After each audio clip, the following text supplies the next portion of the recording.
세상의 변화를 알아가는 즐거움, 투자로 인생을 바꾸는 사람들, YG 클럽. 지금 고정 댓글을 확인하세요. 오늘은 월간 이선엽 예. 2023년 11월호. 예, 월간 이선엽도 이제 벌써 2023년 거의 다 갑니다. 그러게 말입니다. 12월호하고 11월호 요거 두 개 남았네요. 지난번에 긴급으로 해서 예. 내용을 드렸는데 그게 예상대로 다 된 것 같아요. 예, 역시 이선엽. 재정 고거부터 시작을 해서 빗선엽. 예. 아유, 빗섬 아니고 빗섬 아니고 빗선엽. 예. 그러니까 저희가 10월 때는 너무 폭락하는 장이어서 급하게 저희가 네. SOS를 요청을 해서 긴급 네. 라이브를 했었고, 와 그때 이선엽 이사님이 말씀해 주셨던 거 미국채 발행 부터 규모. 시작을 했어요. 예. 그렇죠. 줄어들 거라고 말씀을 드렸죠. 와. 세금이 더 거쳐서. 맞습니다. 그때 그래서 세금이 많이 거쳐서 미국채를 생각보다 많이 발행 안 할 수도 있다. 그게 그 이제 규모를 잘 봐라. 지나 보면은 그 세금을 거친 걸 어떻게 알았냐면 원래 거쳐야 될 세금이 아시겠지만 그때 자연재해들 그 하와이 불나고 그러면서 다 이연이 됐었던 거예요. 그러니까 그게 안 낼 세금이 아니라 내야 되는 건데 그게 정상화됐던 거죠. 그러니까 어떻게 보면 내야 될 세금도 항상 그 재정이라는 게 균형이 있잖아요. 네. 얼마 걷고 얼마 쓰고 있었던 건데 그거는 그 다음에 확실히 낼 거라는 거 알고 있어서 실제 보니까 거의 다 거쳤고 더 거쳤더라고요 보니까. 네. 그럼 당연히 뭐 쓸 돈에 비해서 쓸 돈도 정해져 있을 텐데 많이 거쳤으니까 덜하는 게 맞았겠죠. 거기다 더 중요했던 건 미국 정부의 의도였던 것 같아요. 미국 정부의 예. 의도요. 그 당시에는 보면 발행 규모만 줄인 것만 보면 세금 거둔 거 가지고 얘기가 되지만 뒤에 우리가 알고 있는 장기 금리와 그 우리가 단기 금리를 조절하기 위해서 그래서 네. 국채 발행에서 10년물 하고 30년물 발행을 줄였잖아요. 네네네. 이건 의도적인 거지 않습니까? 그 얘기는 미국 재무부가 또는 미국 정부가 미국채 수익률 기준으로 5% 넘는 거를 용인하지 않겠다라는 의도로 받아들일 수 있어요. 네. 예, 그래서 지금 시장의 향후에 뭐 봐야 되겠지만 미국 재무부가 생각하는 또는 미국 연준이 생각하는 뭔가 위험한 금리 수준, 즉 과잉 긴축으로 인한 탈인할 수준을 네. 국채 금리 5%로 설정한 게 사실 제가 얻은 수학이라고 생각이 들어요. 그래서 하이어 퍼 롱거 보통 미국에서 금리를 더 높게 더 장기적으로 거기서 하이어가 끝났다라는 게 보입니다. 그래서 나름대로 이제는 더 높게는 아닌 것 같다. 이제는 그러니까 더 길게 가는 걸로. 미국채 10년물이 상당 5%까지 가면 예. 그때 뭐 파월이 비둘기파적인 발언을 하든 어떤 제스처가 나오든 채권 발행 규모를 줄이든 해서 뭔가 조금 더 시장에 조금 친화적으로 나올 수 있다. 실제 보이는 게 뭐냐면 여러분들 연준에 있는 인사들 중에서 네 분을 중요하게 여기셔야 되는데 네. 하나는 파월 의장이시겠죠, 당연히. 당연하죠. 예. 예, 나머지는 세 분의 매파 중에 계세요. 로레타 메스터 아니면 메스터. 로리 로검 그다음에 뭐 마이클 반가 해가지고 세 분이 예. 계시는데 세 분이 공통적으로 여성분이시잖아요, 그죠? 근데 이분들이 이 네 명이 공통적으로 어떤 현상들이 보이냐면 미 국채 수익률이 4.8만 넘어가면 비둘기로 변해요. 4.8 이상만 되면 금리 더 안 올려도 되고 뭐 이런 식이에요. 어허. 오히려 금리 더 안 올려도 되고 쉽게 얘기해서 이 정도 금리면 우리가 금리 올린 걸 대신했어 이런 표현도 쓰는데 동시에 하나 더 표현을 쓰는 게 뭐냐면 금융 여건도 같이 안 좋아져서 영향이 있어라고 얘기를 해요.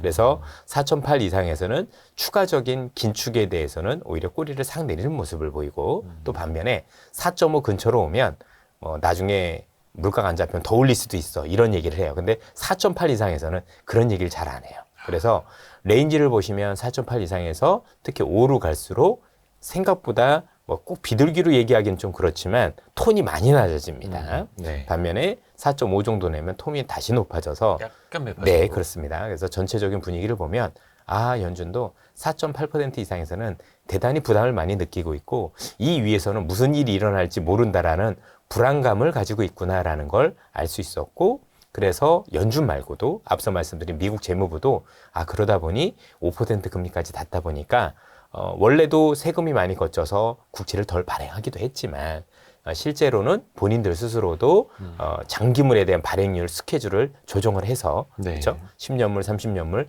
덜 발행을 해서 추가적으로 금리가 오르는 걸 막겠다라는 의지를 보였구나라는 점에서 저희들이 볼 땐 뭐 여러분들께서 보시면 섣부른 판단일 수 있는지는 모르겠지만 전체적으로 이 이상의 금리를 원치 않는다라는 것을 사실 간접적으로 저희들이 알 수 있었던 게 지난번 회의의 수학이 아닌가라는 생각이 듭니다. 아하, 좋습니다.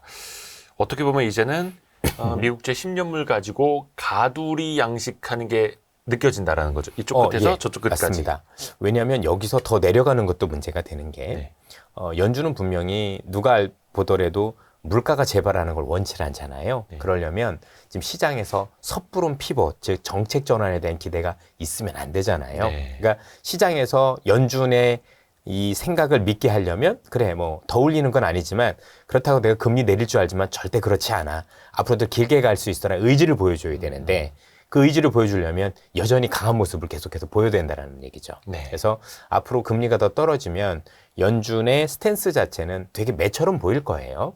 그러나 그 매처럼 보이는 가장 큰 이유는 사람들이 그 고금리가 오래 갈 수도 있겠다라는 신뢰를 주기 위해서지 안 그러면 이 정도면 물가가 잡혔고 충분했고 이런 생각을 하면 항상 시장을 앞서 나가잖아요. 네. 그럼 내년에 생각보다 금리 빨리 내릴 수도 있겠는데 더 내릴 수도 있겠는데 이렇게 가면 물가를 못 잡을 수도 있다는 얘기죠. 그래서 연준은 계속 매파적으로 움직일 거다. 근데 그 매파적인 거에 시장은 이제 반응을 별로 안 하는 것 같아요. 드디어 알기 시작한 것 같죠. 의도가 그렇고 하이어퍼 아까 얘기했던 참 더 높게 이거는 이제 끝났을 가능성이 높구나 이렇게 생각을 하겠죠. 예. 그러면 한번 반대로 뒤집어서 생각을 예. 해볼게요. 저희가 지금 11월 15일 수요일 오후 늦은 시간에 한 거의 5시 다 돼서 찍고 있는데요. 물론 이제 하루 뒤에 바로 저희가 네. 업로드를 할 겁니다만 미국채 10년물 금리가 4.4%대까지 내려와 있습니다. 네. 그러면 이거 뭐지? 이제 슬슬 연준에서 다시 한번 매파 발톱을 드러내면 어떡하지? 라는 생각이 들거든요. 예. 물론 미국의 소비자 물가지수 CPI가 생각보다 낮게 나오면서 미국제 수익률도 확 떨어지기는 했는데 그래서 15일 날 코스피 코스닥 다 2%대 급등을 했는데 이제 반대로 매파적 발언 나올 때쯤 되지 않았나 염려가 또 들기도 하거든요. 근데 뭐 나온다고 하더라도 시장에서는 이미 지표를 봤기 때문에 덜 불안할 거예요. 그러니까 지표도 반등하는데 연준 의원들도 매파적으로 발언한다라면 거기에 대해서는 굉장히 큰 긴장감을 가져야 되지만 사실 연준이 항상 우리한테 강조하는 것 자체가 데이터에 의존하겠다는 얘기를 하잖아요. 근데 그 데이터가 안정돼 가고 있으면 연준이 비록 매파적으로 얘기를 한다고 하더라도 그걸 고지고대로 믿지는 않겠죠.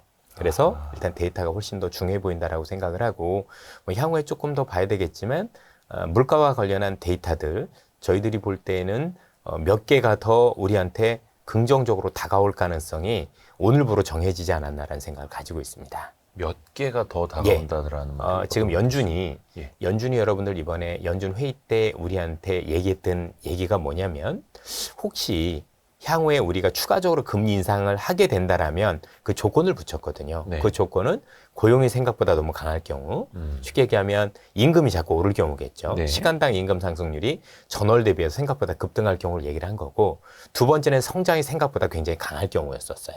네. 그런데 잘 아시다시피 3분기 미국의 GDP 성장률이 4.9%로 나왔고 네. 그 4.9%로 나왔던 배경에는 크게 두 가지. 하나는 소매 판매가 생각보다 크게 급등을 했었고 네. 두 번째는 재고 효과가 굉장히 컸었죠. 네. 그 두 가지 때문에 4.9라는 숫자가 나왔었는데 오늘 그러니까 전일이죠. 전일 나왔었던 미국의 소비자 물가 지수를 보면 생각보다 4분기 성장률이 둔화될 수도 있겠는데란 힌트를 얻을 수 있었어요. 네, 네. 자, 그거 조금 더 구체적으로 말씀드릴게요.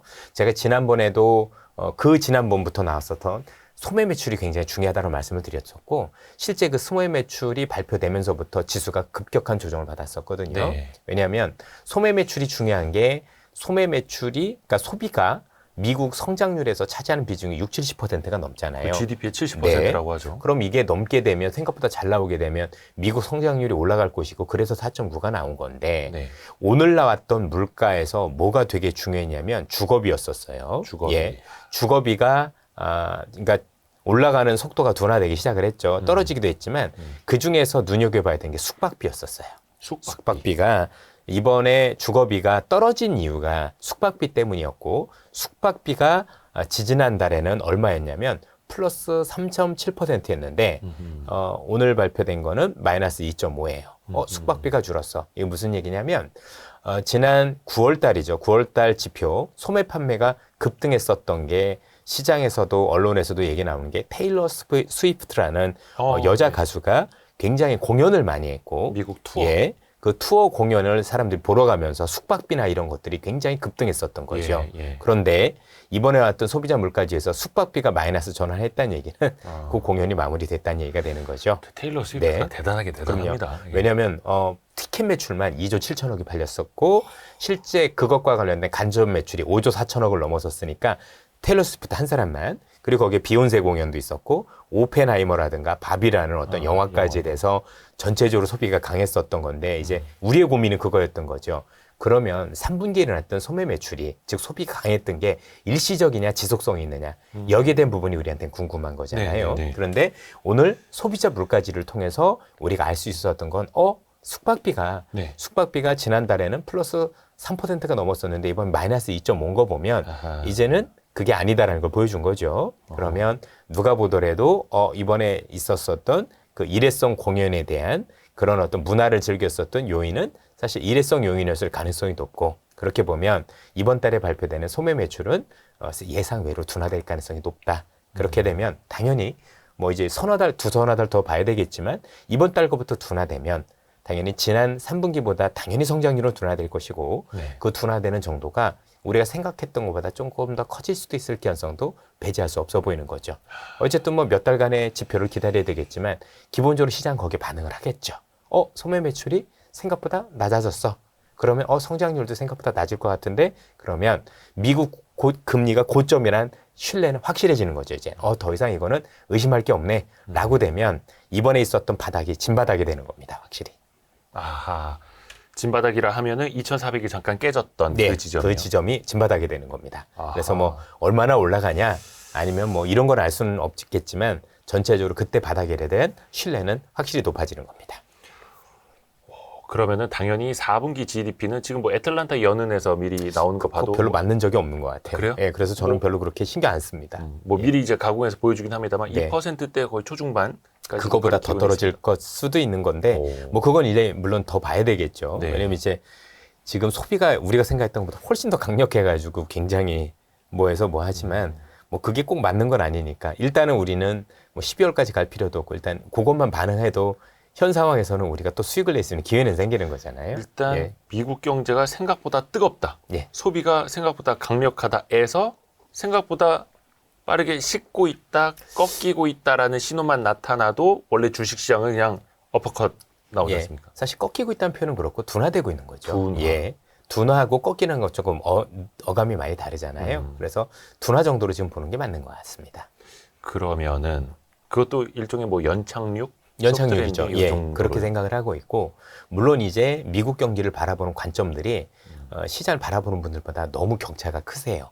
그래서 최근에 뭐 빌 브로스라는 사람도 있고 채권왕이랬던 분이 불렸던 분이고 그다음에 최근에 이제 빌 에크먼이라는 사람도 그렇고 또 우리가 알고는 뭐 모하메드 엘 에리언 이런 분들 같은 경우는 시장에 대해서 경기 침체 가능성을 계속 언급을 하고 계세요.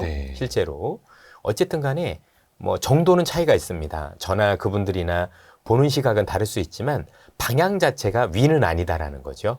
채권 금리가 미국 금리도 그렇고 경기도 그렇고 그러면 어쨌든 간에 연준이 제시했던 건 지금보다 더 반등하면이란 조건을 달았기 때문에 어쨌든 그런 식으로 둔화가 되기 시작을 하면 연준의 추가 금리 인하 이상 가능성은 사실 거의 마무리되었다고 봐야 되는 거죠. 그러니까 금리가 더 오래 간다는 건 또 다른 이슈긴 하지만 어쨌든 우리가 볼 때는 하이어 퍼라는 것 자체만 없어진다고 하더라도 최소한 지수는 바닥을 찍었던 신뢰만 되더라도 뭐 그렇게 되면 우리가 조정받을 땐 더 살 수도 있는 거잖아요. 그렇죠? 제가 되게 다르죠. 꺾인다라는 표현을 했을 때 좀 둔화된다라고 의사님이 바로 잡아 주셨는데 이게 되게 이제 민감할 수밖에 없는 게 한번 충격을 받고 가느냐 아니면 완만하게 골디락스처럼 가느냐 굉장히 주식 시장에서 봤을 때는 큰 차이이지 않습니까? 아주 많은 차이인 게 뭐냐면 글로벌 경기가 또는 미국 경기가 그냥 간단한 침체가 아니라 경착륙이라고 들어보셨죠? 흔히 얘기하는 큰 침체는 아무리 좋은 기술 이런 게 있어도 지수는 반드시 하락했던 것 같아요. 충격을 좀 받고 가죠. 그렇습니다. 그러니까 추세가 하락으로 내리꽂았었기 때문에 이게 약간의 경기 둔화 정도냐 또는 침체가 혹시 보더라도 얕은 침체 정도면 방향을 바꾸진 않거든요. 그래서 그 여부에 대해서 굉장히 중요하다고 볼 수가 있습니다.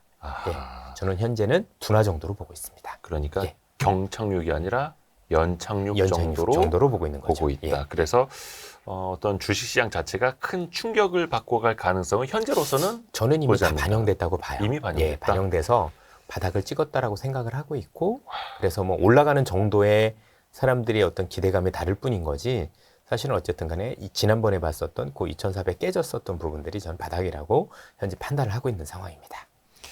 그런데 모르겠습니다. 한 2300 그때 한 얼마였더라? 20? 뭐 이때까지 내려갔다가 2300 초반까지도 갔었죠. 네. 예. 올라오긴 올라왔는데 네. 그래도 아직 코스피는 2500도 회복을 못한 상황이고 15일 지금 장마감 현재까지 코스닥은 그래봐 이제 막 800포인트 회복을 한 상황이고 혹시나 위로는 또 얼마나 갈 수 있을지 또 앞으로 어떤 포인트들을 계속해서 조심조심하면서 봐야 될지 어떤 걸 체크해야 될까요? 우선 우리가 이제 많은 투자자분들께서 꼭 생각해 주셔야 되는 건 뭐냐면, 어쨌든 미국 시장이 우리 입장에서는 굉장히 중요한 게 네. 한국이라는 국가는 수출하는 국가고 네. 수출하는 국가 입장에서 우리가 수출하는 주요 지역의 주가 지수와 우리가 괴리가 될 수는 없거든요. 네. 그러면 현재 미국 주요 지수를 보면 나스닥도 그렇고 필라델피아 반도체 지수도 그렇고 S&P 500 지수도 그렇고 이미 기술적으로 볼 땐 추세 전환이 된 거죠. 상승세로. 네. 그렇게 되면 한국 주요 지수도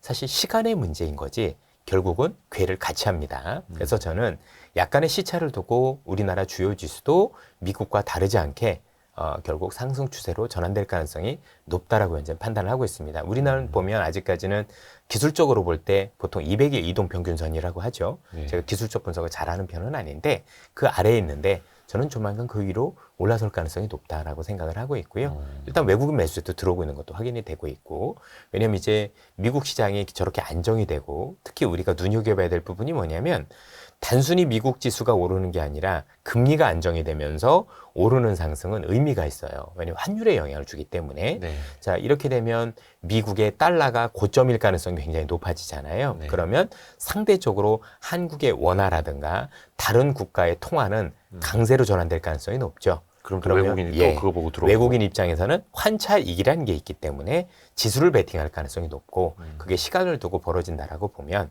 현 수준보다는 지수는 저는 상승 추세로 조만간 전환할 가능성을 무게를 두고 있습니다. 지금은 뭐 반등 정도고 상승 추세로 간다라는 거는 사실 시작인 거죠. 뭐 그냥 이렇게 봐서. 그래서 뭐 종목별로는 부침도 있을 거고 그렇겠지만 전체적인 큰 방향성이 다른 건 아니다라고 보셔야 된다라고 생각을 합니다. 이쯤 되면 아마 여기까지만 들어도 대부분의 유튜버들은 아마 썸네일을 산타랠리라고 쓸 겁니다. 뭘 굳이 아, 우리도 그렇게 그렇게까지. 쓸까? 예, 예. 어떻게 해야 되나? 아니, 고민되네. 그러실 필요는 없죠. 예, 예. 왜냐면 항상 산타랠리 온다, 기대된다 하다가 또 실망했던 적들이 망했던 적도 있죠. 많기 예, 때문에 예. 근데 이거는 철저하게 또 지표를 또 확인하면서 예, 맞습니다. 추가적으로 가야 될 측면이 좀 있는 근데 현재는 거고. 앞서도 말씀드렸지만 이번에 말씀드렸던 소비자 물가 지수를 보아하니 소매 매출이 의외로 꺾일 가능성이 있고 그렇게 놓고 보면 미국이 흔히 얘기했었던 그 금리를 올리는 조건에 해당하지 않는 거고 경기는 둔화되고 있으니까 그 경기만 둔화되고 있는 게 아니라 그렇게 되면 고용도 조금 더 둔화가 되거든요. 그렇게 보면 전체적으로 환율 입장에서 우리 측면에서는 유리하게 보이는 거고 그러면 외국인들 뭐 순매수 가능성 뭐 추가적으로 있다고 봐야 되겠죠. 물론 또 연준에서 그 12월 예. 통화정책 회의 때 어떤 발언을 할지는 모르겠습니다만 일단은 페드워치 기준으로는 12월 금리 동결 100%라고 이제 시장은 또 그렇죠. 반영을 예, 하고 있고 물론 뭐 100%라는 게 세상에 없긴 없죠. 하겠습니다만 일단은 금리 동결이다 이렇게 시장은 화백제도도 아니고 보고 있고 하지만 연준에서 본다는 그 데이터는 이미 내려가고 있고 예. 그리고 연준 입장에서도 이 데이터가 둔화되면 뭐 데이터가 둔화돼서 내리는 물가라고 생각을 하면 굳이 여기서 톤을 높일 필요는 없는 거죠. 그래서 최근에 연준 지금 말씀을 주셨지만 연준에 있는 의원분들이 자꾸 얘기하는 게 뭐냐면 이제는 톤이 제가 볼 때는 강세론자 그 굉장히 매파분들도 바뀐 게 뭐냐면 네. 2% 물가를 달성하기 위해서라는 얘기를 오히려 자꾸 먼저 해요. 이 얘기는 고금리 장기화의 어떤 포커스로 간 거지 네. 더 올리겠다는 표현은 아니었던 거예요. 그렇죠. 그리고 한 가지 더 말씀드릴 수 있는 부분이 뭐냐면 이번에 연준 회의 때 또 모하머드 엘 에리언도 아주 중요한 얘기를 했어요. 네. 결국 지금 파월 의장도 그렇고 연준 위원들도 기다리고 있는 게 뭐냐면 지연 효과예요. 지연 예, 효과요. 쉽게 얘기하면 그동안 금리를 많이 올렸잖아요. 네. 이 금리를 올렸던 효과가 사실 본격적으로 경제에 미치는 데는 일정 부분의 시간이 있어요. 최소한 반년 이상 예, 걸린다고. 반년에서 1년 정도. 예. 보통은 반년 정도가 일반적인데 이번에는 워낙 경기가 너무 좋았기 때문에 실제적으로 그거 1년 정도로 보고 있고 그래서 앞서 말씀드렸던 모하머드 엘 에리언이 네. 앞으로 미국 경제가 침체가 올 겁니다라고 했던 가장 큰 근거가 정책 지연 효과예요. 아하. 예, 그래서 곧 나타날 때가 됐어 이런 거고 이번에 있었던 11월 FOMC에서 파월 의장도 그 얘기를 했어요. 지연 효과에 대해서 어느 정도 이제 아직까지는 확인이 안 되고 있는데 조만간 있을 가능성이 높다라고 본인도 얘기를 했기 때문에 그런 것들을 감안을 한다라면 제가 볼 때는 하이어퍼 그러니까 더 높이는 건 아닐 가능성이 높다라고 보는 게 여러 가지 측면에서도 좀 가능하다라고 보고 또 지난 11월에 또 재밌는 얘기를 하셨잖아요. 네. 뭐였냐면 점도표 관련해서 그렇죠? 아. 점도표를 신뢰하지 말라는 얘기를 본인 스스로 하는 건 좀 처음 봤습니다. 점도표에 대해서 공식적으로 표현을 이렇게 하셨죠. 6주 정도 지나도 이게 달라질 수도 있고, 그죠? 그 다음에 석 달 정도 지나면 유효성이 되게 많이 떨어진다. 그리고 점도표는 연준이 계획이 아니다라는 얘기를 공식적으로 했습니다. 그러니까 계획은 아니다. 예, 그게 그냥 뭐냐면 사람들이 그냥 자기 생각을 거기다 나타낸 건데 그거는 6주만 지나면, 그러니까 한 달 반만 지나도 얼마든지 바꿀 수 있으니까 거기에 대해서 너무 신뢰를 갖거나 그렇죠. 거기에 대해서 전부 다 왜냐면 그게 그 발언이 왜 나왔냐면 그 기자 질문이 그게 있었어요. 지난번 점도표에서 이렇게 한 번 더 금리 올린다고 했는데 그러면 금리 올리는 시기가 언제가 될 것 같냐 했더니 그거 믿지 마. 그 얘기가 뭘까요? 안 올릴 수도 있어. 사실 그런 거잖아요. 그죠? 그렇죠. 그 애들로 사실은 표현한 거고. 6주 사이에 고용지표나 물가지표나 최소한 한 번 이상씩은 또 보게 되기 때문에 그 데이터에 따라서 또 달라지는 그럼요. 거고 이거는 뭐 자꾸 막 전망을 바꿨네 뭐 이게 아니라 데이터에 따라서 맞습니다. 그 위원들의 생각도 변하고 또 그때의 계획도 또 바뀌고 그럼요. 수정되고 하는 네. 거다 보니까 또 거기에다가 시장 전문가들은 또 거기에 또 대응을 또 민첩하게 또 해야 되는 그리고 거고. 제가 이번에 봐도 저도 그 점도표 보고 나서 이건 안 봐도 되겠는데 생각을 처음으로 가졌었어요. 근데 또 당시에 막 흔들리니까요 시장이. 예. 뭐 근데 시장 흔들리는 거는 그것도 역용할 필요가 있는 거예요. 왜냐하면 그 당시 여러분들 점도표를 보시면 그분들의 생각이 틀리진 않으실지도 모르지만 네. 그분들도 모르는 거고 네. 중요한 건 뭐냐면 그분들 간의 생각의 격차가 너무 큰 게 문제였어요. 그러니까 항상 점도표라는 게 유의성이 있으려면 일단은 시장과 관련된 변수가 별로 없어야 되고요. 네. 한 가지가 더 있다면 탄착군이 형성이 돼야 돼요. 탄착군. 예, 쉽게 얘기하면 역시 점 야전 찍는 분들의 사령관이. 예. 점 찍는 분들이 한 군데 점을 찍으면 유의성이 있어요. 아 그렇죠. 뭐든 근데 0점이 맞은 예. 거죠. 근데 그 있었던 연준위원들의 내년보다도 내후년 어떤 점도표 보면 어떤 분은 2.6%고 어떤 분은 5.6이었어요. 이거는 세로로 이렇게 돼 있습니다. 말도 안 되죠. 그죠? 어떤 분은 2%까지 금리가 내려갈 거로 보는 거, 어떤 분은 여전히 지금보다도 더 높은 5.6으로 가는 거래요. 근데 제가 볼 때 이건 뭐냐면 그냥 이 위원들 간의 격차가 너무 큰 거죠. 그게 그리고 점도표가 계속 점점 있는 거 보니까 와 같은 경제를 보시는데 이렇게 생각의 격차가 너무 크구나. 그거는 의견들이 일치가 안 된다라는 거잖아요. 네. 그런 의미가 없어요. 전혀 의미가 없어요. 항상 의미가 있으려면 이분들의 생각에 그래도 어떤 방향으로 조금 모여져 있어야 되는 거죠. 네. 더 매파적이든 비둘기파적이든 근데 본인들 스스로도 그 정도면 제가 볼 때 원숭이가 찍는 거하고 별반 다를 게 없어요. 그렇잖아요. 누군 저 밑에 가 있고 누군 저 위에 있으면 그건 우리끼리 해도 하는 거잖아요. 그죠? 예, 예. 누가 보더라도. 그러니까 그분들이 이제 경제학 박사시고 대단한 분들이라 그렇긴 하지만 제가 볼 때 그냥 개판이었어요. 뭐 이런 게 있냐 싶을 정도로. 그런 점도표는 의미가 없는 거고 이번에 연준 의장도 그걸 봐서 그런 건지 이거 계획도 아니니까 너무 그렇게 개의치 마. 이렇게 말씀하신 것 같습니다. 바뀔 수 있다. 그럼요. 그리고 물론 앞으로도 점도표가 나올 땐 또 시장은 또 막 엄청 긴장하면서 딱 보는데 이번에 그 얘기를 하셨으니까 우리한테 힌트를 준 것 같아요. 12월에 예, 또 나오죠. 예, 12월에 나오는데 이미 더 올리진 않을 거란 힌트를 주셨다라고 생각을 하고 네. 두 번째는 앞서도 말씀드렸지만 기본적으로 그 점도표가 의원들끼리 거의 의견 일치가 비슷해서 한 군데로 몰리면 거기에 대해서는 우리가 뭔가 고민을 해봐야 된다라고 생각을 하지만 네. 그게 아니다라면 저렇게 넓게 분포되면 사실상 여러분들 제가 볼 때는 유의성이 아예 없다라고 보시는 게 맞습니다. 그래서 그건 그냥 잊으셔라라고 생각을 하는 게 맞는 것 같아요. 결국엔 잊으시라는 얘기가 그걸 완전히 무시해라 이런 게 아니라 향후에 지표에 나오는 것 따라서 우리가 좀 유연하게 대응하자. 지금 이 얘기가 나왔던 이유도 최근에 그 JP 모건의 제이미 다이먼 회장이 네. 연준을 엄청 공격했어요. 야, 니들 경제 전망 자꾸 틀리는데, 그거 가지고 너무, 앞으로도 이럴 것처럼 얘기를 하지 마라. 경제는 언제든지 바뀔 수 있으니까 유연하게 대응하라는 거였었고, 이번에 파월 의장도 점도표 얘기했는데 한 가지 더 얘기했어요. 퀀트 가지고 하지 말라고. 모델이요. 보통은 우리가 경제와 관련해서 최근에 어떤 성장률 전망이나 이런 것들과 관련해서 엄청 복잡한 수학 통계를 쓴 모델을 많이 쓰거든요. 네. 그런데 지금 경제는 참 예외적인 사례가 많습니다. 그래서 미국이라기에는 나라가 생기고 나서 올해 역사상 최초인 게 너무 많았어요. 경제학적으로도 이런 것도 역사적 최초, 역사적 최초. 그러다 보니까 통계적 유의성이 사실 굉장히 유의성이 떨어졌고 그래서 파월 의장이 전 대놓고 연준에 있는 분들한테 앞으로 그런 것과 관련해서 유의성이 많이 떨어지니 다른 것들도 많이 참고하고 또 유연해져란 얘기를 한 거는 전 처음 본 것 같아요. 그만큼 그게 그분들한테만 얘기한 거겠어요. 보통 학생들 혼낼 때 보면 옆에 누구 들으라는 얘기잖아요. 그죠? 우리한테도 똑같은 얘기를 한 이거 거예요. 시험에 나온다고. 내가 한 거 이거 얼마든지 유연해질 수 있고 나도 틀릴 수 있으니까 고지고대로 듣지 마. 이런 의미를 받아주시면 좋을 것 같아요. 그만큼 그때그때마다 상황이 급변할 수 있으니 거기에 맞춰서 우리가 가자 뭐 이렇게 받아들이시면 될 것 같습니다. 우리 시장 내부로 조금 더 들어와서 네. 한번 볼게요.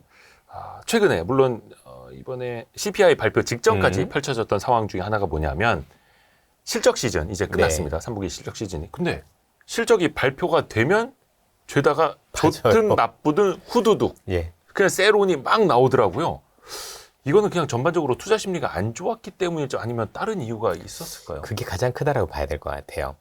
그러니까 이제 종목별로 저도 그래서 몇 개 맞았거든요. 뭘 맞아요? 가지고 있는 기업들이 실적 발표 후두둑 맞은 게 몇 개가 돼요. 근데 최근에 보니까 대부분 다 복원이 되어는 가더라고요. 예. 그리고 물론 이제 뭐 저희들 전망이 다 맞는 건 아니겠지만 나름대로 뭐 3분기는 몰라도 4분기는 훨씬 더 좋아질 거라는 전망을 가지고 한 건데도 실제로 무너지는 거 보고 또 서프라이즈 나왔는데도 보고 그럼 봤어요. 네. 서프라이즈 나와서 안 빠지나 봤더니 일단은 세론 보통 그쵸? 일단 팔고 보자. 일단 팔고 보자가 컸고 그럼 안 좋은 건 어땠느냐? 그것도 마찬가지였어요. 그러니까 지금은 시장에 대해서 실적이 좋든 안 좋든 그 다음에 대한 신뢰가 되게 약한 것 같아요. 그리고 저는 여기와 관련해서 일단은 많은 투자자분들의 심리가 위축된 것도 그게 가장 일차적인 원인이 아닐까라고 생각을 하는 게 있고 하나가 더 있는 게 뭐냐면 최근에 데이터 중심의 시장 대응도 원인이라고 생각을 합니다. 무슨 얘기냐면 최근에 이제 뭐 텔레그램이나 이런 유튜브에서 진짜 좋은 데이터들을 가져오신 분들이 되게 많아요. 네네네네. 그렇죠. 뭐 수출 데이터 이런 것들 저는 굉장히 유용하다고 생각을 하고 또 해주신 분들께 대단히 고맙다라고 생각을 합니다. 근데 문제는 뭐냐면 그런 것들과 관련해서 일시적으로 실적이 안 좋아지는 경우도 있어요. 예컨대 일회성 요인들인 경우도 있고 네. 계절성인 요인들도 분명히 있거든요. 네. 그래서 우리가 보통 실적도 그렇고 지표도 볼 때는 항상 전월 대비도 보고 전년 동기 대비도 보는 이유가 이런 노이즈를 없애기 위해서인데 네네. 요즘 제가 보면 그냥 그러니까 계절성이 있어서 빠지는 경우가 되게 많아요. 그거는 당연히 이 시기에는 빠지는 게 정상인 거. 예를 들면 여러분들 알고 계시는 업종 중에서 여름 휴가 되게 많이 가서 조업일수가 줄어드니 실적이 일시적으로 안 나온 경우도 있는데 네. 그런 것도 무조건 이제 두들겨 패더라고요. 이런 걸 보고 너무 데이터 의존과 관련해서 너무 그냥 단순한 드라이하게 숫자만 보는 게 아닌가. 사실 진짜 좋은 인사이트라는 건 숫자를 해석하는 능력이라고 생각을 하고 그렇죠. 그리고 여러분들 주식이라는 게 그 숫자와 관련해서 앞으로 장기적으로 지금보다 더 좋아질 가능성이 있는지 없는지 그걸 따져보는 게 중요한 건데 네. 그런 여부가 전부 다 싹 무시되고 하락했던 것 같습니다. 그런 측면에서 놓고 보면 뭐 여러 가지 생각이 떠오르는 거죠. 하나는 일단은 고민이 되죠. 혹시 내가 잘못 생각했나? 저렇게 빠지면 나는 되게 좋게 봤는데 혹시 내가 생각했던 것과 이 기업의 움직임이 다르게 움직이나 일단 그걸 따져봐야 될 것 그렇죠. 같고요. 일단 불안하죠. 내가 당연하죠. 틀렸나? 예. 네. 어쨌든 내가 틀렸을 가능성도 분명히 있는 거니까 그걸 따져보고 따져봤는데도 그게 아니다라면 전 과감하게 담는 게 맞는 것 같아요. 그러니까 일단 빠지고 나니까 더 문제였던 게 이게 실적 발표가 2, 3% 빠졌으면 우리 투자자분들께서도 별로 휘둘리지 않으실 텐데 그렇죠. 얼마든지 있을 수 있는 변동성이니까요. 이거는 빠지는 게 거의 10에서 20%는 기본이에요. 그러면 아무리 고래십줄 같거나 분석을 하신 분들도 의심할 수밖에 없죠. 내가 혹시 뭐 잘못했나? 그렇죠. 내가 생각한 거 다르거나 그렇거든요. 근데 그렇지 않은 경우들이 많고 실제로 회복되는 경우들을 되게 많이 봤어요. 그래서 조금 더 장기적인 비전에 대해서 한 번 더 고민을 해보시고 그 고민한 경우에 고민해봤더니 역시 큰 그림이 바뀌지 않은 것 같더라면 저는 도로 담는 게 맞는 것 같아요. 제대로 담으니까 수익률도 개선이 되고 좋았던 것 같습니다. 그때가 기회였을 수 예. 있고. 기회라고 저는 생각을 해요. 그러니까 계절성, 일회성 요인에다가 투자 심리가 전반적으로 위축됐던 영향들이 그리고 그 숫자에 대해서 너무 드라이하게 숫자만 놓고 보는 건 문제가 있어요. 반드시 그 숫자와 관련해서 왜 그랬는지 이유를 꼭 파악을 해보셔야 돼요. 향후 전망까지. 근데 맞습니다. 그런 걸 안 하고 하면 잘못하면 여러분들 정말 좋은 기업 같은 경우는 흔히 얘기하는 물량만 뺏기실 수 있는 거고, 그렇죠? 또 반대로 분석을 해봤더니 정말 제가 잘못 생각했을 수도 있는 거잖아요, 그렇죠?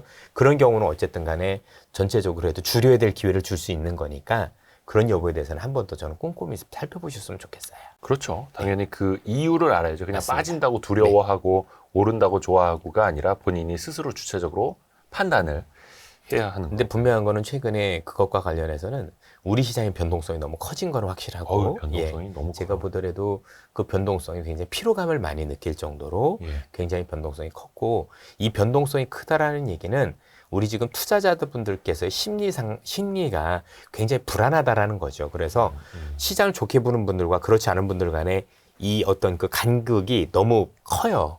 그죠? 너무 크다 보니까 이런 현상들이 일어나지 않았나라고 생각을 하고 있고요.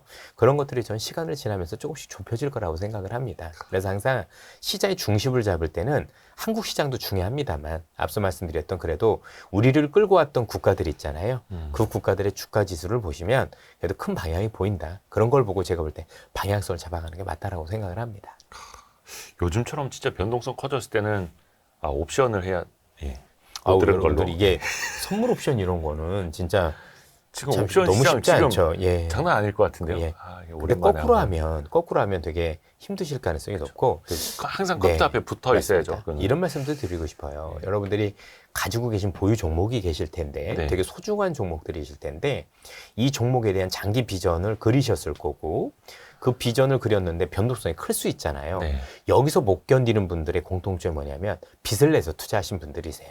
사실 뭐 빚이 없다라면 뭐 기업이라는 게 좀 밀릴 수도 있고 뭐 그럼 더 살 수도 있는 거고 버티면 문제가 없는데 이게 여러분들 잘 알고 계신 뭐 신용이나 대출 같은 경우는 만기라는 게 존재를 하고 그렇죠. 또 일정 부분 담보 비율 이상으로 떨어지면 또 사실 반대매매 나갈 가능성도 있기 때문에 대부분 우린 개인 투자자분들이 그런 것들이 반대매매가 나거나 바닥인 경우들이 많거든요. 그러면 안타깝죠, 굉장히. 그분들 입장에서 물량도 뺏기고 더 사지도 못하는 일들이 벌어져서 가급적이면 변동성이 클 때는 조금 빚을 내서 투자하시는 건 조금 지양해 보시는 게 어떨지. 그러면 그렇죠. 견디실 수가 있거든요. 맞아요.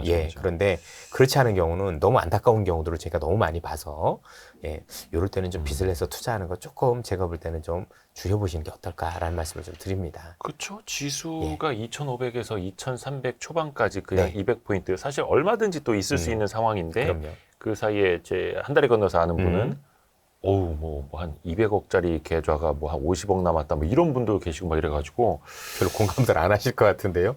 그래도 50억이 어디냐 그러면. 사실 저도 공감은 못 하겠는데요. 하여튼 막 이런 분들이 너무 많아가지고요. 또 하나 궁금한 게 지금 어떻게 보면 이제 반등장에서 예. 못 쫓아가는 주식들이 있으면 굉장히 이제 막 속이 쓰리고 예. 또 여기서 먼저 또 치고 나가는 섹터들이 있고 섹터별로도 지금 난이도가 굉장히 좀 높아진 것 많이 같거든요. 높아졌죠. 앞에서 말씀드렸습니다만 실적 잘 나왔는데 밀린 것들이 있고 또 빠르게 회복하는 것들이 있고 못하는 것들이 있고 이게 뭐 하나로 딱 정답을 말씀드리기는 그럼요. 어렵습니다만 어떻게 대응을 좀 해야 될까요? 우선 급락했다가 올라올 때는 조금 시간을 더 기다려 봐야 돼요. 왜냐면 이제 내게 잘 안 올라온다고 해서 아예 안 올라온 게 아니라 시차를 두고 올라올 수도 있거든요. 그래서 먼저 반등하는 게 있고 아닌 것들도 있다라는 점에서 좀 기다려 봐야 되는데 시장이 추세로 복귀하고 나서도 뭔가 내가 가진 기업들이 뭔가 그래도 움직임이 이게 주도주군이냐 아니냐 할 수 있는 그런 가능성을 염두에 둘 수 있는 시기가 온다라고 보면 그때는 포트폴리오를 조금 일부 조정하시는 것도 방법이 될 수 있다라고 생각이 들어요. 전체적으로 일단은 저는 최근에 있었던 조정 자체가 일시적인 쇼크로 인해서 생긴 현상이라고 생각을 하고 있고 실제로 여러분도 알고 계신 것처럼 국채금리 급등하고 거기에 이스라엘 전쟁 터져서 했었던 역할들이 있었기 때문에 조만간 뭐 대부분의 기업들이 제자리를 찾아간다라고 생각을 하는데 분명한 건 미국 시장이 오를 때도 그냥 오르는 게 아닐 거잖아요. 오르는 이유들이 있을 거잖아요. 우리는 어차피 수출하는 국가고 그래서 그 오르는 이유와 거의 부합하는 종목들이 시장의 주도 기업들이겠죠. 그런데 그렇지 않은 기업들 같은 경우는 아무래도 회복세가 조금 더딜 수 있다는 점에서 고민은 저는 좀 필요하다고 생각을 합니다. 예를 들자면 미국 시장이 오르는 이유 예를 들어서 엔비디아 신고가 그럼 한국은 AI 관련 반도체 뭐 그렇겠죠 아무래도. 특히 저는 반도체는 특히 뭐 저는 우리 와이스트리에서 나와서도 반도체가 감산 효과가 있기 때문에 사실은 바닥일 가능성이 높다라고 생각을 네네. 했었었고 계속 뭐 지금도 말씀해 주셨죠. 그 생각에는 변함이 크게 없습니다. 솔직히 전 AI 반도체를 사라고 말씀은 안 드려요. 저도 못 사겠어요. 예, 너무 많이 올라서 못 물론 사겠는데. 그것도 이제 뭐 종목별로 다 예, 다르긴 예. 합니다만. 그런데 그냥 일반 반도체도 어차피 그걸 하는 거니까 뭐 그냥 마음 편하게 투자하면 그러는 게 더 낫지 않을까 하는 생각도 듭니다. 결국 뭐 그 반도체 나쁘다 뭐 그런 건 아닙니다. 근데 저는 못 사겠더라고요. 개인적으로. 오늘 15일 날 시장 코스피 코스닥 한 2% 이상 올랐을 때 보니까 와 반도체 소부장이 장난이 아니더라고요. 소부장들 중에서 싼 것들이 되게 많아요. 그리고 실제로 반도체 소부장 말고도 일반 대형 기업들 중에서도 진짜 널브러져 있는데 와 이건 진짜 역사적으로 해도 너무한 거 아니야 기업들도 꽤 있어요. 막 양극화가 많이 되어 있죠. 예. 예. 근데 그런 기업들이 한 번씩은 좀 움직일 때가 됐다라고 생각을 해요. 그러니까 이게 양극화도 네. K자로 쭉 벌어졌을 때 어느 순간에는 좀 이 녀석들이 맞습니다. 오르기는 오르지 않습니까? 근데 이제 중요한 건 뭐 물론 그렇다 하더라도 실제 우리가 봐야 되는 건 그래도 시장을 이끌고 났던 중심에서 벗어나면 사실은 조금 소외되는 건 확실하죠. 맞아요. 예. 그러니까 아무래도 절대로 시장 중심에서는 벗어나지 말고 그거는 안 좋은 것 같아요. 예. 물론 이제 여러분들께서 나름대로의 투자 철학이 있으시고 그 투자 철학에 따라서 나는 몇 년 동안 기다릴 수 있어. 그러니까 워낙 싸니까 원래 이렇게 기다리면 되는 거야라고 생각하시는 분들은 그럴 수도 있겠죠. 그렇죠. 그럴 수도 있을 건데 뭐 그게 아닌 분들도 있을 거니까 워낙 투자자분들 어떤 분은 뭐 오늘 샀다 오늘 파는 분도 있을 거고 어떤 분은 한 달 전에 팔도 있을 거고 그건 여러분들의 성향에 따라서 좀 하시는 게 맞다라고 봐요. 투자라는 게 그렇죠. 어떤 한 방법만 있는 건 아니에요. 그렇죠? 어떤 사람마다 방법이 다 다르고 돈 버는 방법이 다르기 때문에 뭐 일관되게 이렇게 하라. 이렇게 하면 안 되거든요. 그렇죠? 예. 그렇죠. 나에 맞는 방법, 그다음에 내가 기다릴 수 있는 것들, 내가 싸다라고 생각하는 것들, 그래도 더 올라갈 수 있다라는 그런 어떤 신뢰 그런 것들에 대한 공부가 돼 있으시다라면 그렇게 하시면 될 것 같습니다. 그러니까 시장의 중심에서 벗어나지 말아야 한다. 그거는 주도주를 그래야 유리하겠죠. 담고 있어야 하는 거고 물론 그 중에서 조금 소외주도 한 번씩 눈길을 지금은 될 주면서 때가 됐습니다. 예, 지금은 그 친구들도 제가 볼 때는 수익을 내줄 정도로 너무 싸져 있는 것 같고 왜냐하면 앞서도 말씀드렸지만 미국 자체가 환율로 움직일 수 있다라면 사실은 지수를 베팅할 가능성도 있는 거잖아요. 네네네. 외국인이. 그러면 네. 지수를 베팅하면 사실 위에서부터 아래까지 다 사잖아요. 그죠? 그럼 한 번은 조금씩 움직일 수 있는 룸이 충분히 있겠죠. 그러네요. 그래서 사실 저희도 되게 올해 그래도 그나마 좀 괜찮았다라고 생각을 하는 게 뭐 YG 클럽이라든지 저희 요 유튜브 방송을 통해서도 HBM 관련된 거 공부 정말 많이 했고 다양한 세미나 통해서 준비를 많이 했던 게 그래도 좀 도움이 됐던 것 같습니다. 그럼요. 예. 저 개인적으로도 그렇고 그래서 이제는 돈 벌면 장땡인 거예요. 뭐 그럼요.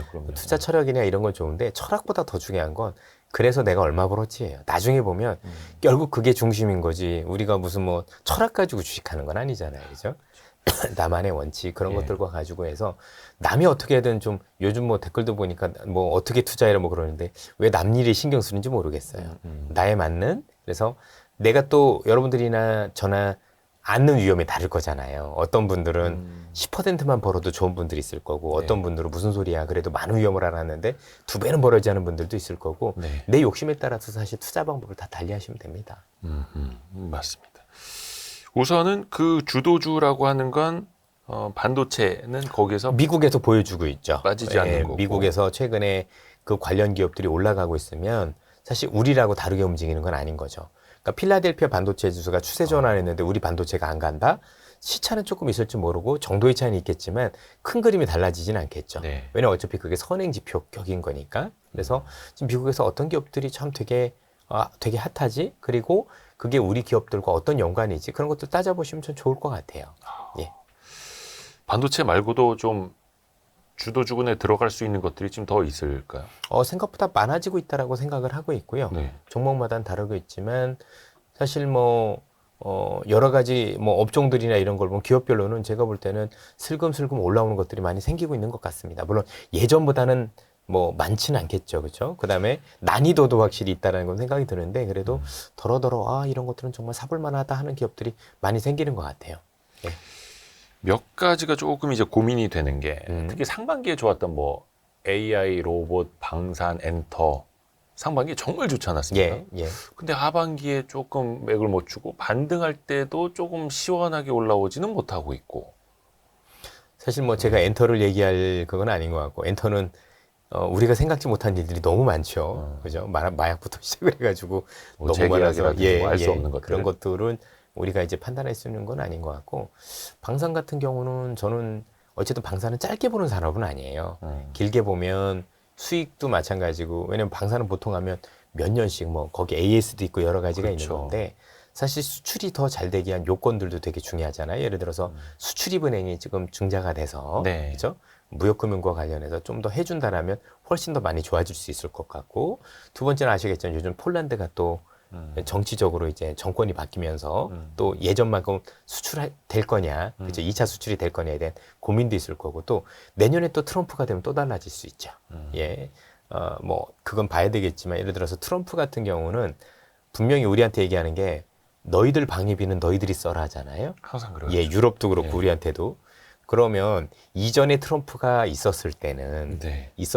전쟁이 안 났을 때였었잖아요. 네네네. 우크라이나 전쟁도 없었었고 이스라엘 전쟁도 없었는데 전쟁이 난 다음에 트럼프가 되면 달라진다라는 거죠. 유럽 애들 무기 어디서 구하죠? 그렇죠? 네. 갑자기 니네 나라는 네가 지키라고 했는데 미국은 안 지켜준다라고 하면은 자국계 그러니까 유럽 연합 자체에서 나토가 군대를 가져야 될 거 아니에요, 그죠? 네네네. 무기가 있어야 될 텐데 그럼 또 달라질 수도 있지 않을까요? 물론 이거는 정치적인 환경이 있겠지만 그래서 여러 가지 변수에 따라서 좀 많이 달라질 수 있다라고 생각을 합니다. 그러니까 그런 유연함이나 큰 그림을 그려가면서 시장을 보셔야 되지 않을까 싶어요. 방사는 기본적으로 길게 봐야 하는 산업이고.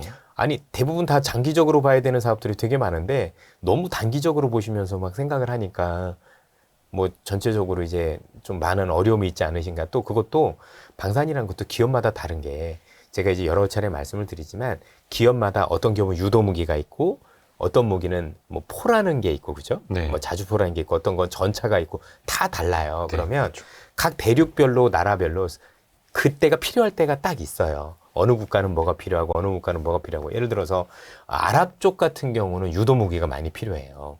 기본적으로 왜냐하면 이제 사막이 있고 되게 멀기 때문에 서로 공격 유도 무기 미사일로 한단 말이에요. 그죠? 네. 그럼 쏘는 미사일이 필요하고 그걸 요격하는 미사일이 필요한 거고 유럽 같은 경우는 전차나 포가 필요하고 이런 식으로 각 지역별로 국가별로 세분화 시켜 놓으셔야 돼요. 그러니까 방사능이니까 다 돼 이런 게 아니라 그때그때마다 이 방사는 어디에 쓰이고 이 방사는 어디에 쓰이고 정치적 환경이 이래서 이렇게 간다라는 공부를 가지고 얘기를 하셔야 되는 건데 그냥 이거 됐고 이거 안 됐고 뭐 올랐는데 빠졌느니 뭐 이런 얘기를 했으면 답이 없죠. 어허. 제가 볼 때는 공부가 거의 안 돼 있으세요. 대부분들 보면 그냥 답하기 싫을 정도로 아니 뭐 저런 정도 공부를 해가지고 뭘 공부를 했다고 얘기를 하지라고 싶을 정도로 너무 안 돼 있는 분들이 많으세요.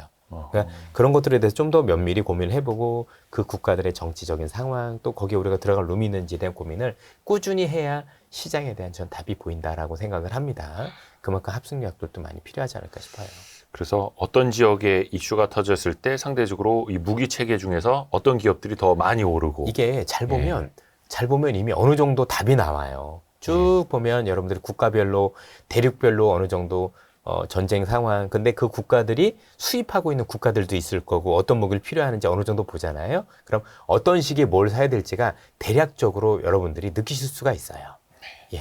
그래서 최근에 그 중동 이슈 터졌을 때 어떤 방산주가 상대적으로 더 반등을 많이 했는지 많이 했었는지 뭐 그런 것들도 그러니까 충분히 그게 보였던 거죠. 아 이럴 때는 얘인데 그랬더니 실제 수익이 났던 거죠. 예. 저희가 거의 5회에 걸쳐서 그 유도 무기 체계도 엄청나게도 기업 탐방 갔다 와서 막 영상 만들었던 적도 있거든요. 근데 이제 스터디가 그런 식으로. 무기는 자세하게 하는 것보다는 어떤 무기가 핵심적으로 있고 그 무기가 경쟁 국가들 대비해서 어떤 장점이 있고 그렇죠? 그리고 그 정치적 상황, 우리하고의 관계, 또 그들 국가가 기존에 있던 무기 거래선의 관계 이런 것들을 꼭 따져봐야 돼요. 그렇죠, 네. 그렇죠.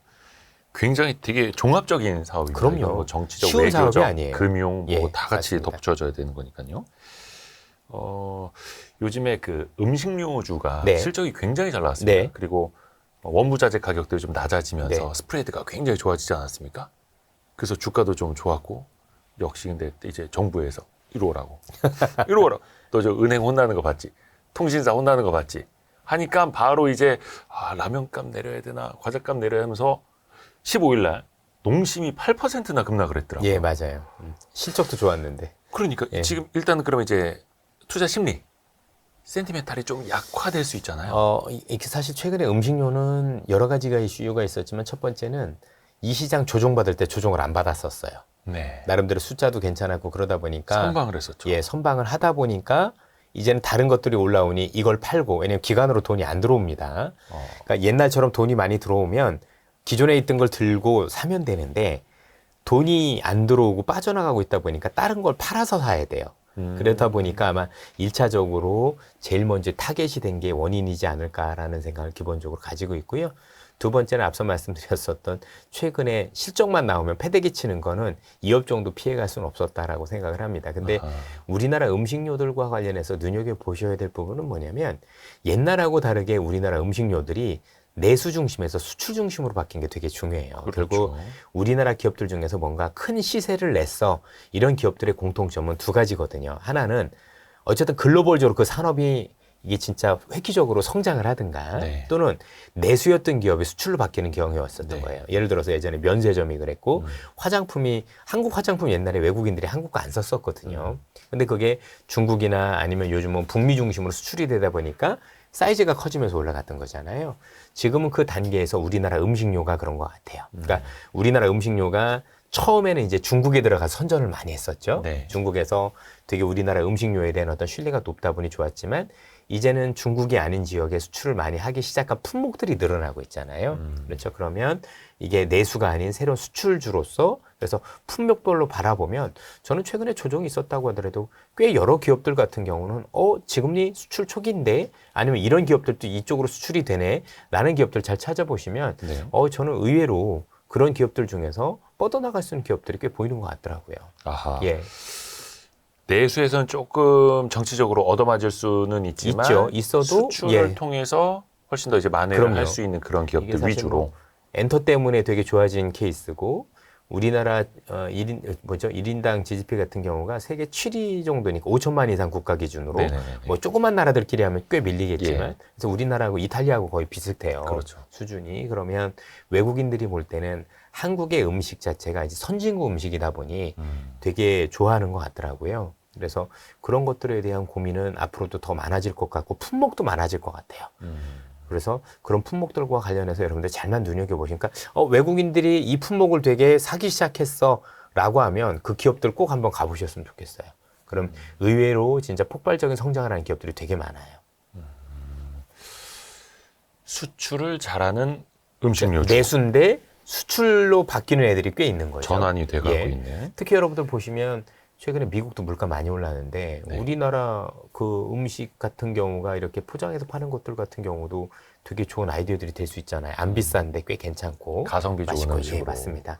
냉동 것들도 김밥 이런 거. 예. 뭐 김밥은 지금 없어서 못 판다고 하죠. 근데 네. 그 기업은 아시겠지만 비상장 기업입니다. 맞아요. 네. 제가 알기로는 대구인가 구민가 어디에 있는 기업을 알고 있는데 아, 예.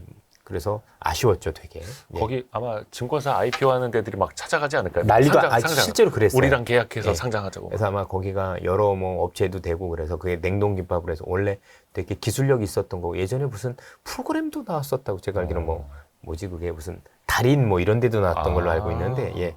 되게 훌륭한 기업이었던 것 같더라고요. 또 하나 드는 생각이 최근 시장에서 약간 좀 게임주는 좀 반등하려다 말았고 바이오주는 종목별로 너무 크게 엇갈리고는 있는데 일단 미국채 금리도 좀 어느 정도 내려왔고 기준금리는 7월이 인상이 마지막이었고 예. 미국 기준으로 만약에 그렇다 하면 금리가 내려오면 그래도 이들 같은 이제 성장주에는 조금 그래도 언젠가 관심이 가기는 갈 텐데요. 이미 금리 내려오면서 그다음에 고금리로 인해서 피해를 봤던 기업들이 예. 바닥을 형성하고 반등을 시작을 했거든요. 예. 그래서 1차적으로 그런 기업들도 뭐 충분히 영향을 줄 수 있고 두 번째는 금리가 내려온다는 것 자체가 우리한테 좋은 건 뭐냐면 주식 시장에 대한 매력이 생긴다라는 거하고 같은 겁니다. 사실 이번 시장에서 되게 특이했던 게 뭐냐면 원래 지수가 많이 빠지면 금리도 항상 빠졌었어요. 일반적으로는. 네네네. 그러면 이제 지수가 빠지면 왜냐면 경기 둔화를 반영할 거니까 지수가 빠지면 금리도 빠지면 사람들이 은행에 갈 필요가 없죠. 아니 뭐 금리도 낮은데 굳이 그래서 주식이나 해야 되겠다. 아니면 주식이 더 나을 것 같아. 이런 식이었는데 이번 시장은 독특하게 지수가 많이 빠지는데 금리가 5%예요. 그럼 저 같아도 주식보단 저게 더 나을 수 있는 거잖아요. 아무 고민 안 해도 5%씩 조대면 괜찮죠. 네. 그래서 사실 역사적으로 이것도 사례가 되게 드문 사례인데 지수가 급락하는데 사실 채권 금리가 올라가서 주식이 매력이 아예 없어지는 어이없는 상황들이 됐던 거예요. 그런데 금리가 이제 내려가기 시작을 했으니 예. 물론 지금도 높은 금리이긴 하지만 나름대로 주식의 매력을 살려줄 수 있는 그런 여건이 될 수 있다는 것도 전 중요 포인트가 아닐까 싶습니다. 약간 바이오 게임 같은 것도 조금 그러면 관심권에 들어올 수도 있다. 우선은 제가 게임과 관련해서는 제가 이제 게임을 이것도 물론 이제 회사마다 뭐 런칭 스케줄, 뭐 게임에 대한 반응 다 다릅니다. 있지만 저는 사실 안타깝게도 제가 게임 세대는 아니에요. 세대 자체가 제가 이제 학창 시절에 컴퓨터라는 게 없던 시대여서 웃으면 안 됩니다, 여러분. 예, 네. 그래서 사실 게임은 저도 이제 뭐 많은 스터디도 해보는데 뭐 재밌다고 하는데 저는 사실 재미를 잘 못 느끼고 있고 저는 개인적으로 이제 공부하는 걸 되게 좋아하는 편이고요. 생긴 건 그렇게 안 생겼는데 죄송합니다. 이런 이제 돌팔매 맞을 것 웃으면 안 같긴 됩니다, 한데. 여러분은. 예. 저만 웃을게요. 그래서 게임은 제가 여러 번 게임 업종을 접근을 해봤지만 게임이 재밌어서 해본 적은 없고요. 네네. 게임이 재밌어서 성공해 본 적이 없고 뭔가 20, 30대 분들은 되게 막 게임에서 잘 하시더라고요. 네네네. 그래서 와 이게 뭐 어디 뭐 순위고 그런데 저는 없었었고 저는 컨셉으로 몇 번 해본 적이 있어요. 예컨대 뭐냐면 애니팡 이런 거 나왔었을 때 이제 휴대폰에서도 이런 게임이 되네라고 해서 그때 캐주얼 게임 할 때 그때 많이 컴퓨터 수 같은 거 올랐었던 기억이 네네네네. 있잖아요. 그럴 때 한번 해봤었고 또 하나는 이게 이제 5G 이런 게 되면서 굉장히 이제 휴대폰에서도 옛날에 흔히 MMORPG를 할 수 있었잖아요. 고성능 게임. 예, 고성능 게임. 그러면서 그걸 했었던 NC 소프트를 그때 더블 했었던 그런 걸 해본 적이 있어요. 그런 어떤 그 컨셉으로. 초창기. 예. 근데 이 게임이 이번에 잘 돼서 그거는 제가 성공해본 사례도 별로 없었었고 그래서 잘 모르기 때문에 사실 게임 업종은 그냥 제 머릿속에서는 그냥 지우는 업종 중에 하나다. 이렇게 생각을 하시면 될 것 같아요. 이사님도 그런 게 있어요? 아, 그럼요. 다 하시는 줄 모르니까. 알았는데. 왜냐면 저도 모르면 안 해요. 그러니까 해봐서 아는 게 있고 해도 모르는 게 있는데 게임은 해도 잘 모르겠어요. 아하. 예, 저는 오히려 개인적으로는 그 드라마를 너무 좋아하고 네, 네. 드라마를 좋아하고 의외로 엔터테인먼트를 되게 좋아하는 편이에요. 그래서 뭐 요즘 아이돌 가수도 다 알고 있을 정도로 그래요? 예, 특이하게 제 나이 때 이제 이런 짓 하면 이제 뭐 야 너는 나이값 좀 해라 그러는데 나이값 하려면 엔터를 알아야죠. 전 세계 사람들이 다 좋아하는 걸 나만 모른다라는 거. 그렇죠. 그리고 실제로 그냥 알기 위해서 그런 게 아니라 저 이제 우리 애들이랑 같이 차 타고 다니면 저는 아이돌 노래만 틀거든요. 그래서 되게 뒤에서 싫어해요. 이제 옆에 같이 사는 분이 야 너 가족들, 아니 자녀분들이 나이가 어떻게 돼요? 걔들은 이제 대학생인데 다른 노래를 틀고 특히 이제 옆에 계신 그 저랑 같이 사는 그 한 분이 네. 되게 안 좋아하시는 그분은 옛날 노래 좋아하시는데 전 안 그래요. 저는 요즘 거 뭐 아이브도 그렇고 누구 제일 좋아하시는데? 아이브 되게 장원영 되게 좋아하죠. 예, 아무래도 예. 장원영은 이사님을 모를 겁니다. 전혀 모르겠죠. 그냥 삼촌 팬도 아니고 뭐 큰아빠 팬이죠. 아 근데 요즘에 참 엔터주 투자하신 분들은 고민이 되게 많으신 것 네. 같아요. 여러 이제 회사별로 좀 이슈가 있기는 했습니다만. 사실 근데 이제 저도 이제 뭐 전체적으로 그런 거 잘은 모르겠으나 너무 변수들이 많아진 것 같아서 그렇죠. 그래서 조금 더 고민을 많이 해봐야 되지 않나. 근데 이제 우리가 그 동안에 지금 그래서 엔터를 찾는 분들은 어떤 걸 많이 찾냐면 그 동안에 우리나라 기업들 중에서 북미 쪽에서 성공했던 엔터들이 많았는데 아직 북미 쪽에서 성공하지 못한 엔터가 몇 군데가 있더라고요. 그래서 그 기업들이 혹시 북미를 진출해서 유의미한 성과를 낼 경우 기존의 길을 걸었던 애들의 밸류에이션을 받을 수 있다라는 컨셉으로 조금씩 바라보는 건 있는 것 같아요.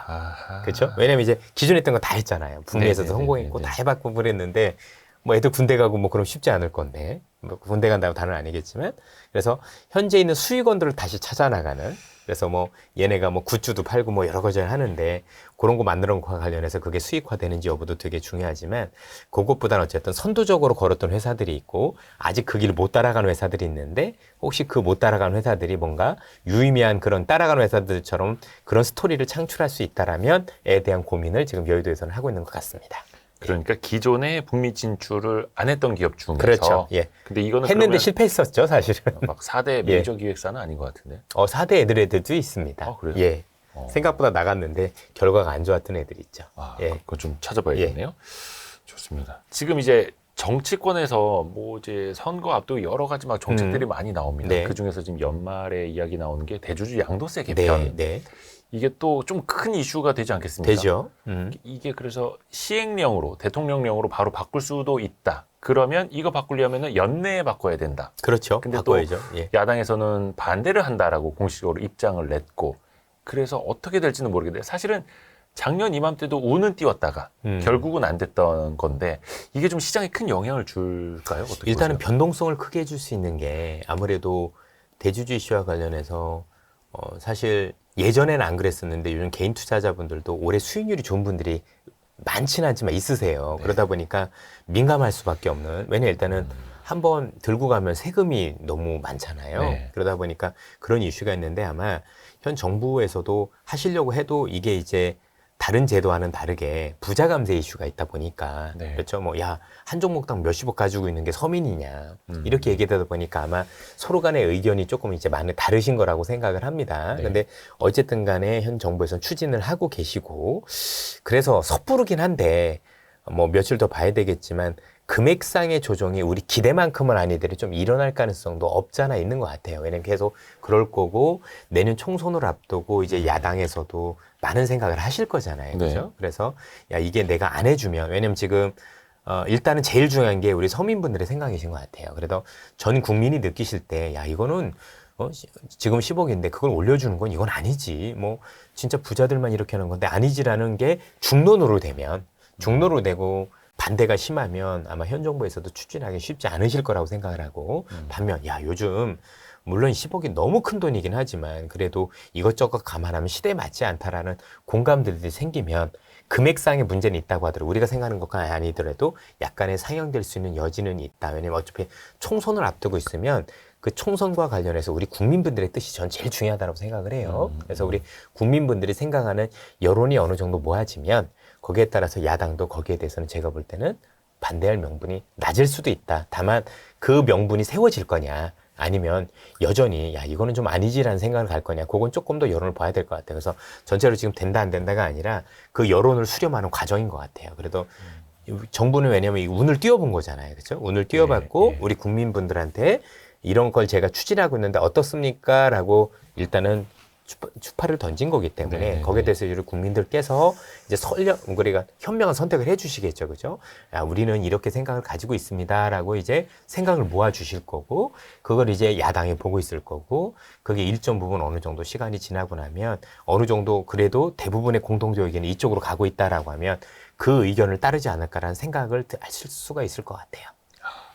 그래서 지금 여당 일각에서는 기존에 10억이던 종목당 10억이던 대주주 양도세 기준을 50억. 그거는 혹은 제가 볼 때 100억 믿긴 것 같아요. 그러니까 100억 던져놓고 50억 혹은 50억 던져놓고 30억 예, 이런 그런 식으로. 식이 아니에요. 왜냐면 제가 생각해도 종목별로 100억 들고 있는 사람이 몇 사람이나 될까요?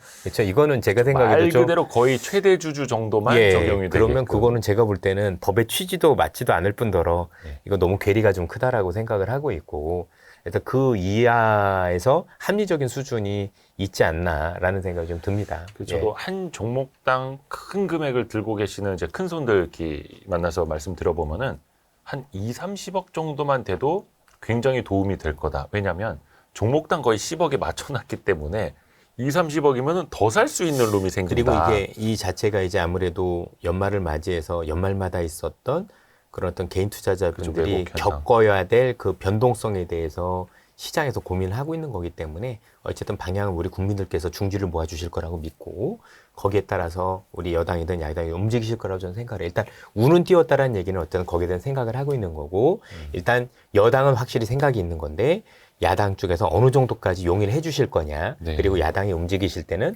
당연히 이제 서민을 많이 위하시는 분들이다 보니 그분들 입장에서 야 그래도 이 정도까지는 그래 뭐 충분히 국민들의 생각도 그렇게 만드신 것 같고 우리도 그 정도까지는 양보라기보다도 국민의 뜻이 그러니 따를게라는 그런 어떤 중지가 필요한 것 같아요.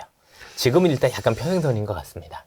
예. 그리고 평행선인 것뿐만이 아니라 편향도 있을 수 있습니다. 왜냐하면 저희는 또 이제 대부분 주식 투자 하시는 그렇죠. 분들이 많이 네. 보시는 채널이고 저희 역시 주식 투자를 하고 있고 그걸로 막 기대 수익률도 더 많이 가져가려는 그런 욕심이 당연히 있기 때문에 대주주 양도세 기준이 좀 많이 크게 완화하게 되기를 바라는 게 사실이고 다만 이거를 이제 국민분들이 부자 감세 프레임과 그리고 연말 시장에 왜곡되는 코리아 디스카운트 해소 요인 어디에다 무게를 둘 것이냐를 또 기다려봐야 되는 거고 어쨌든 우리 뭐 개정이 돼도 전체 국민들한테 유리한 쪽으로 됐으면 좋겠습니다. 뭐 그건 뭐 당연한 거 아니겠습니까? 근데 여기서 투자 아이디어를 조금 더 이어가 보자면 결국은 중소형주 가 연말에 조금 더 나아지지 않을까라는 생각으로 이어갈 수도 있잖아요. 아, 그럼요. 충분히 가능하죠. 일단 시장이 어느 정도 선에서 정체되면 그것과 관련해서도 중소형주들이 좋아질 수 있는 여건은 전 충분히 될 수 있다고 생각을 해요. 예. 좋습니다. 오늘 그래서 미국장에서 나타났던 CPI, 예. 소비자 물가지수, 그리고 아주 금리 중요했던 변동, 것 같아요. 예, 거시적인 것부터 해서 또 우리가 지금부터 또 살펴봐야 하는 섹터별 전략까지도 입체적으로 예. 살펴봤습니다. 그래서 저희가 11월 15일에 촬영을 했고, 그러면 다음번에는 12월 13일 미국 FOMC 결과가 나오고 예. 그럼 며칠이 정도? 14일 목요일에 촬영을 하고 뭐 14일 좋네요. 15일 금요일에 그럼 업로드하는 걸로. 아, 예. 그러면 알겠습니다. 예. 월간 이선협 2023년 12월호는 한 12월 15일경에 예. 업로드가 될 수 있겠네요. 하여튼 뭐 거시를 통해서 많은 아이디어를 드려볼 테니까 한번 해보시면 그래도 많이 부족하지만 그래도 도움이 되실 수 있는 아이디어들을 많이 하실 수 있을 것 같아요. 예. 요즘 거시를 말씀해 주시는 분들이 많이 줄어들고 계세요, 시장에서. 그러면 참 그 이사님하고 저희 한번 강의 예. 하기로 한 거는 그럼 연말에 할까요? 연말 정도로 한번 생각해 주시면 연말? 좋죠. 예. 그러면은 저희 여기 몇 분 모셔서 예. 요 강의장에서 하는 걸로. 예. 평일이 편하세요? 주말이 편하세요? 뭐 저는 다 상관없습니다. 제 맘대로죠. 뭐. 월간 이선협 11호로 여기서 마치겠습니다. 고맙습니다, 네, 이사님. 감사합니다. 아이, 감사합니다. 예. 고생하셨습니다. 예. 고생하셨습니다.